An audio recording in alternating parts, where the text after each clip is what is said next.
Ce soir, notre invité est Ibrahim Sorel Keïta, professeur de droit, vice-président de SOS Racisme, président d'honneur de la coordination des associations guinéennes de France. Il est également président de l'association Banlieue du Monde. Merci d'être avec nous. Merci à vous de me recevoir. Avant de parler de vous et de votre engagement, qu'est-ce que vous inspire les manifestations de l'opposition guinéenne contre le projet de nouvelle constitution? Un double sentiment. Alors, à la fois, une tristesse parce que vous savez que les manifestations ont lieu depuis quasiment 2 mois, un peu plus de 2 mois, le 14 octobre, et que malheureusement, on a déploré des pertes en vie humaine, et ça, c'est absolument terrible. J'ai une pensée pour les familles de ces victimes-là. Je trouve inadmissible que une manifestation puisse entraîner mort d'homme. Voilà, donc ça, je voudrais déjà m'associer à la détresse et au malheur de ces familles-là et dire que la démocratie, c'est une culture, mais la démocratie, c'est aussi la capacité de pouvoir dire non sans prendre de risques pour sa vie. Et donc, c'est important que la Guinée s'engage de manière très forte sur ce terrain-là.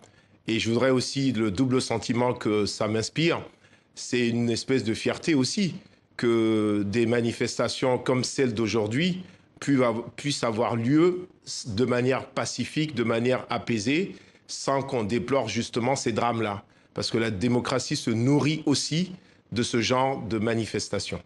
Alors vous êtes un professeur de droit assez particulier et très engagé. Quelles sont les racines de vos prises de position? On va dire c'est l'éducation familiale, c'est une espèce d'héritage puisque mes parents étaient déjà engagés. Donc je pense que c'est cela. Et puis c'est la conscience d'appartenir à ce monde et de prendre ma part des détresses de ce monde et des joies et bonheurs aussi de ce monde. En fait, je me sens concerné par ce qui se passe autour de moi. Et ça, je l'ai toujours été. Et je considère que nos réussites respectives n'ont de sens que si elles ont une dimension collective. On ne peut pas réussir seul. Je pense qu'il est important que tous ceux qui ont voix au chapitre, tous ceux qui bougent, tous ceux qui ont la chance, soit d'avoir fait des études, soit de travailler, soit d'avoir une certaine notoriété, doivent mettre tout cela au service des plus faibles. Alors, pour vous, être militant dans le monde associatif en 2020, ça correspond à quoi exactement? Mais ça correspond à un engagement d'abord associatif. Je pense que les nouveaux hussards de la République, ce sont les associations. Aujourd'hui, elles ont de plus en plus de mal. Aujourd'hui, elles sont, pour certaines même, dans des très, très grandes difficultés.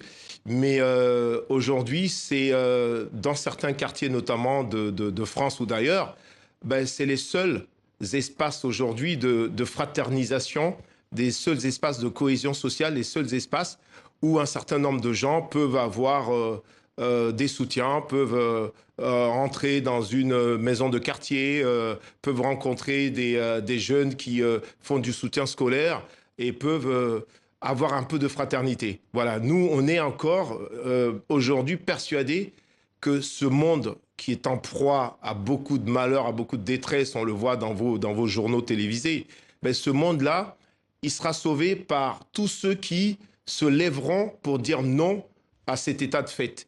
Il n'y a pas de fatalité. Il faut simplement que les hommes et les femmes se lèvent et s'engagent. C'est très important. Alors, votre implication dans la société civile française se traduit également par SOS Racisme, comme on peut le voir sur l'écran. Dans votre vie, avez-vous été confronté à cette forme, d'hostilité? Dites carrément de racisme. Osons le mot. Ouais, osons le mot. Osons le mot, et c'est pas un mot tabou. Je pense que la France est un pays formidable. Il faut d'abord commencer à dire ça. Il y a des gens qui se battent contre le racisme, il y a des gens formidables. Mais il faut aussi dire que la France est un pays qui est traversé aussi par cela, que le racisme existe à tous les niveaux de la société française. Mais que ce n'est pas parce qu'on a ces discriminations-là qu'il faut baisser les bras. Je pense que des associations comme SOS Racisme, il y en a d'autres. Il y a de nouvelles associations portées par des jeunes et des moins jeunes. Elles se battent aussi parce qu'elles ont une certaine idée des valeurs de ce pays, des valeurs de la France. Et donc moi, personnellement, j'avoue, j'ai pas été beaucoup confronté au racisme. J'ai été confronté à la bêtise humaine. J'ai été confronté parfois à des violences policières. C'est aussi malheureusement un des points noirs de notre société. et beaucoup de jeunes issus de l'immigration en sont victimes. Et ça, il faut le dénoncer. D'ailleurs, samedi dernier, j'étais à une grosse initiative autour du décès d'un jeune qui s'appelle Ibrahima Ba, à Sarcelles. Et j'étais vraiment frappé de voir, il y avait à peu près 1 millier de jeunes métissés, black, blanc, beurre, comme on dit. Eh ben, ils faisaient preuve d'une certaine dignité, ils faisaient preuve d'un certain optimisme. Et donc, moi, je ne désespère pas de cette jeunesse-là qu'on a tendance à stigmatiser.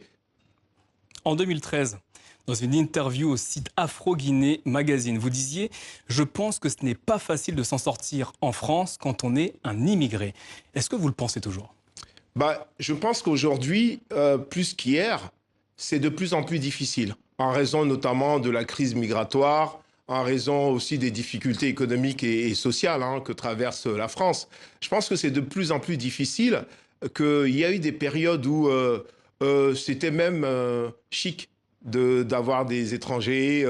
C'était les années 80, les années 90. Aujourd'hui, c'est de plus en plus difficile parce que vous savez, quand on est en période de crise, on a tendance à chercher des boucs émissaires.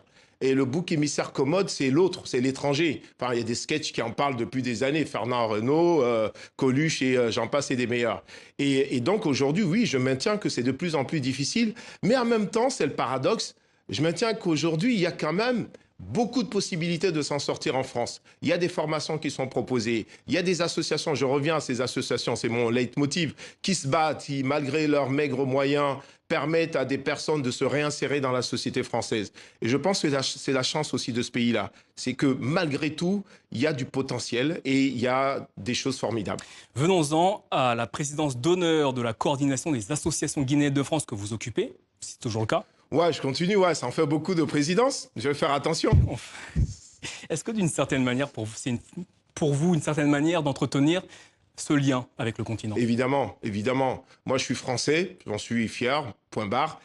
Mais je suis très attaché à mes racines africaines. Et je suis même souvent gêné quand on me dit « t'es d'origine guinéenne » parce que je suis aussi ivoirien. J'ai une partie de ma famille qui est de Côte d'Ivoire. J'ai une partie de ma famille qui est du Mali. Je m'appelle Keïta. J'ai une partie de ma famille qui est du Sénégal. En fait, je me sens africain aussi. Et je trouve que c'est pas un problème. Que pour certains, oui, qui ont des problèmes avec la double culture, le multiculturalisme, je pense que c'est des gens qui ne sont pas de ce monde. Aujourd'hui, on est dans une société d'ouverture, une société d'évolution. Et donc, je pense que c'est une chance d'avoir ces différentes appartenances. Justement, en parlant de chance et d'appartenance, vous étiez le week-end dernier à une initiative avec les frères Pogba pour la Guinée. Absolument. Une grosse initiative sur Tours qui s'appelait 48 heures pour la Guinée. C'était fabuleux. On n'avait jamais vu ça au stade de la vallée du Cher. Il y avait plus de 10 000 personnes qui étaient là.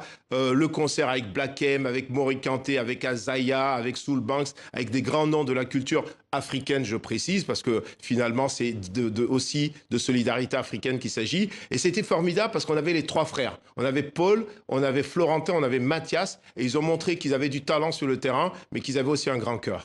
Alors rapidement, vous êtes également le président de la chaîne Banlieue Diversité Média Télévision. Où en est la chaîne actuellement?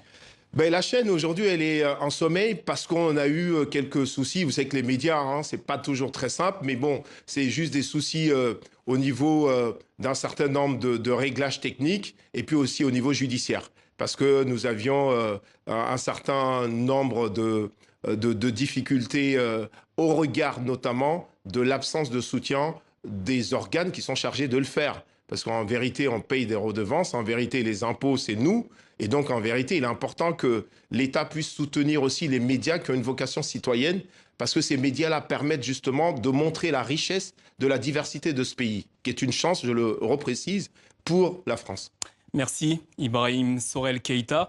Je rappelle que vous êtes le président de l'association Banlieue du Monde, vice-président de SOS Racisme et que vous êtes également professeur de droit. Merci. Merci beaucoup de m'avoir reçu et merci beaucoup pour ce MAG qui permet de promouvoir la diaspora qui, je répète, je le reprécise, pardon, est une chance pour la France, est une chance pour l'Afrique aussi. Merci. Donc bravo à vous. Merci à vous.